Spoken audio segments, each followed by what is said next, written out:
Hello friends. आज 16 मार्च को भारत के मुख्य निर्वाचन आयुक्त श्री राजीव कुमार जी के द्वारा 18वीं लोकसभा चुनाव की घोषणा कर दी गई है।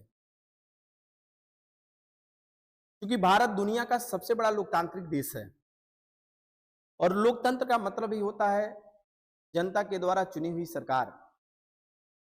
तो चुनाव कैसे स्वतंत्र रूप से निष्पक्ष तरीके से संपन्न हो, इसकी पूरी जिम्मेदारी भारत निर्वाचन आयोग का है, इलेक्शन कमीशन को है। क्योंकि भारतीय संविधान में अनुच्छेद 324 में उल्लेख किया गया है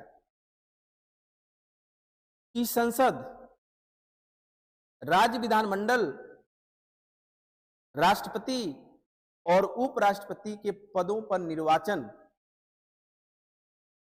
का संचालन, नियंत्रण और निर्देशन निर्वाचन आयोग करेगा।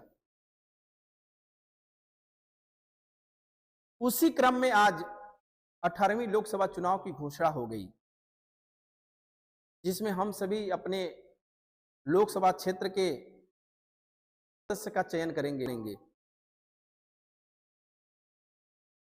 भारत निर्वाचन आयोग जैसे ही चुनाव की घोषणा करता है, वैसे ही पूरे देश में आदर्श चुनाव आचार संहिता, मॉडल कोड ऑफ कंडक्ट लागू हो जाता है। आदर्श चुनाव आचार संहिता होता क्या है? बड़ी देश है, भारत बहुत बड़ा देश है, दुनिया की सबसे बड़ी जनसंख्या वाला देश है और दुनिया का सबसे बड़ा लोकतांत्रिक देश भी है। तो ऐसे बड़े देश में निष्पक्ष चुनाव संपन्न कराना एक चुनौती होती है। चुनाव स्वतंत्र और निष्पक्ष रूप से संपन्न हो सके, इसके लिए निर्वाचन आयोग ने सभी राजनीतिक दलों के लिए, उम्मीदवारों के लिए,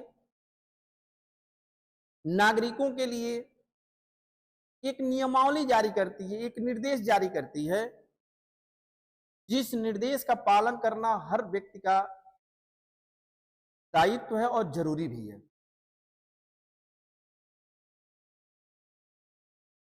आदर्श आचार संहिता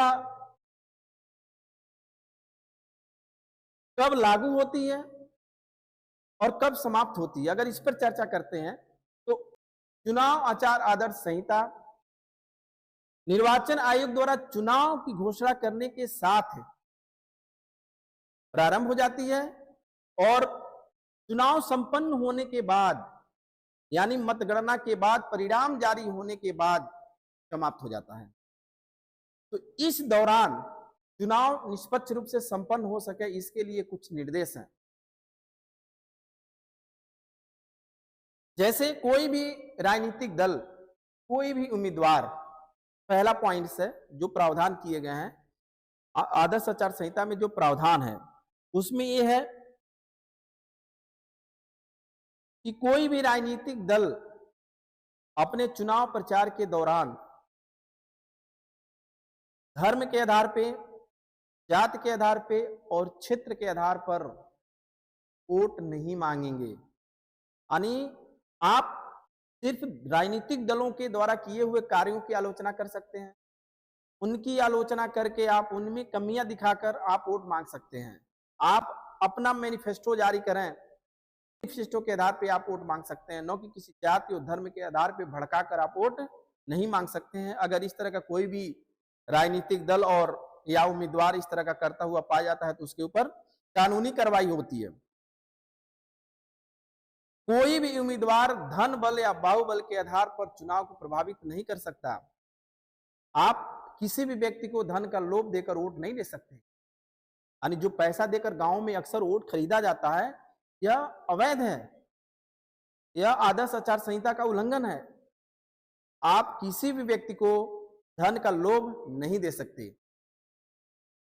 कुछ विशेष प्रावधान है, जैसे कभी कभी होता है कि चुनाव के दिन या चुनाव के 48 घंटे पहले किसी भी प्रकार की शराब नहीं बांट सकते। कभी कभी होता है चुनाव को प्रभावित करने के लिए बड़े बड़े प्रत्याशी, बड़े बड़े बाहुबल प्रत्याशी, धनबल प्रत्याशी चुनाव के दिन, चुनाव के पहले रातों में अक्सर सुने होंगे आप लोग की साड़ियां बांटी जाती हैं, दारू शराब बांटे जाते हैं। तो ये सब आदर्श आचार चुनाव संहिता का उल्लंघन है। आप नहीं बांट सकते। चुनाव के 48 घंटा पहले आप शराब नहीं बांट सकते। चुनाव के 48 घंटा पहले आप साड़ी रात में नहीं बांट सकते। यह सब आदर्श आचार चुनाव संहिता का उल्लंघन है। आपके खिलाफ कार्रवाई हो सकती है। आप मतदान केंद्र पर सिर्फ मतदान करने वाले लोग और अन्य वे लोग जा सकते हैं जिन्हें निर्वाचन आयोग के द्वारा परमिशन प्राप्त है, वही व्यक्ति जा सकते हैं। निर्वाचन क्षेत्र में निर्वाचन आयोग द्वारा एक पर्यवेक्षक नियुक्त होती है, जिसमें चुनाव के दौरान होने वाली समस्याओं, बाधाओं को राजनीतिक दल या प्रत्याशी पर्यवेक्षक को बता सकते हैं, बताते हैं और पर्यवेक्षक उसका समाधान भी करता है। खासतौर से चुनाव के दौरान जो सत्ताधारी दल होते हैं वो अक्सर प्रभावित करने का प्रयास करते हैं। तो ऐसी उम्मीद की गई है, ऐसी चूंकि सरकारी जो सरकार है या सत्ताधारी दल है उनके लिए model code of conduct 1979 model conduct of code 1979 के द्वारा कुछ निर्देश दिए गए हैं, जिसमें बताया गया है कि अगर कोई भी चुनाव के दौरान कोई मंत्री अगर आधिकारिक दौरा के लिए आता है तो उस आधिकारिक दौरा को चुनाव से कभी जोड़ नहीं सकते, यानी उस दौरे से आप राजनीतिक लाभ लेने का प्रयास नहीं कर सकते। अगर आप करते हैं तो ये आदर्श आचार चुनाव संहिता का उल्लंघन है। सत्ताधारी दल सरकारी मशीनरी का प्रयोग चुनाव में नहीं कर सकते। अपने चुनाव के लिए, अपने राजनीतिक दल को लाभ दिलाने के लिए आप सरकारी मशीनरी का प्रयोग नहीं कर सकते। कभी ऐसा होता है कि जो सत्ताधारी दल होते हैं ना, वो सार्वजनिक प्लेस जो होते हैं, गांव में प्लेस होते हैं, जहां पे जनसभाएं करना चाहते हैं विपक्ष के लोग, वहां पे वो रोकने का प्रयास करते हैं।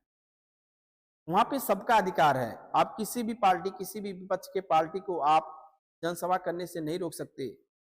या विश्राम आलय है, अतिथि भवन है, तो उसमें विपक्ष के नेताओं को रोकने से आप नहीं रोक सकते। अगर आप रोकते हैं तो आदर्श आचार संहिता का उल्लंघन है। तो इस तरह से देखा जाए तो एक ऐसा नियम बनाया है निर्वाचन आयोग ने, एक ऐसा विनिमय बनाया है, एक ऐसा निर्देश बनाया है जिस निर्देश का पालन करना अत्यंत आवश्यक है और सभी राजनीतिक दल और उम्मीदवार इसका पालन करते भी। अगर नहीं करते हैं तो आदर्श आचार संहिता के तहत उनके ऊपर कार्रवाई भी होती है। और आप तमाम देखे भी होंगे कि आदर्श आचार चुनाव संहिता के उल्लंघन में तमाम जुर्माना भी लगता है, कभी कभी बड़ी सजा भी हो जाती है। तो आदर्श आचार संहिता के द्वारा निर्वाचन आयोग चुनाव को निष्पक्ष और स्वतंत्र तरीके से कराने का प्रयास करता है, वो उसकी शक्ति है। अब बात करते हैं कि ये आदर्श आचार संहिता की ओर हुई कहां से। 1960 में केरल के विधानसभा चुनाव में पहली बार वहां के लोकल जो प्रशासन द्वारा कुछ नियम बनाए गए। उस नियम के तहत चुनाव कराए गए और चुनाव काफी अच्छे तरीके से संपन्न हुआ।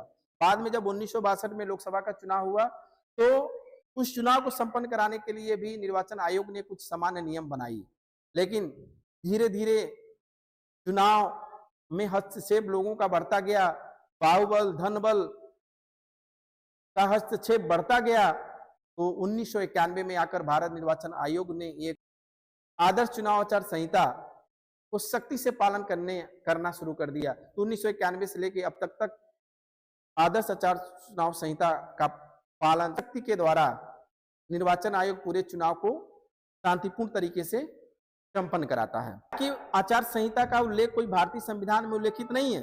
आदर्श आचार संहिता क्या है, उसकी पावर क्या है, इसके बारे में कोई विधिक शक्ति भारतीय संविधान में नहीं दी गई है। लेकिन भारत निर्वाचन आयोग भारतीय दंड संहिता 1960 आचार के प्रावधानों को लागू करके इसका पालन करता है। जैसे भारतीय दंड संहिता 1860, भारतीय दंड संहिता 1860, दंड प्रक्रिया संहिता 1973 और लोक प्रतिनिधित्व कानून 1951 का प्रयोग करके, कुछ प्रावधानों का प्रयोग करके यह चुनाव आदर्श आचार संहिता का पालन निर्वाचन आयोग कराती है, जिसके द्वारा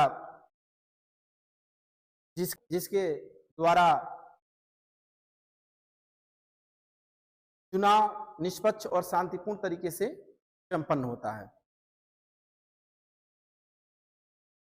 आगे हम चर्चा करेंगे कि निर्वाचन आयोग है क्या, निर्वाचन आयोग की नियुक्ति कैसे होती है, निर्वाचन आयोग की शक्तियां क्या हैं और किस प्रकार ये कार्य करती है, इस पर हम नेक्स्ट अगले लेक्चर में, अगले वीडियो में हम चर्चा करेंगे।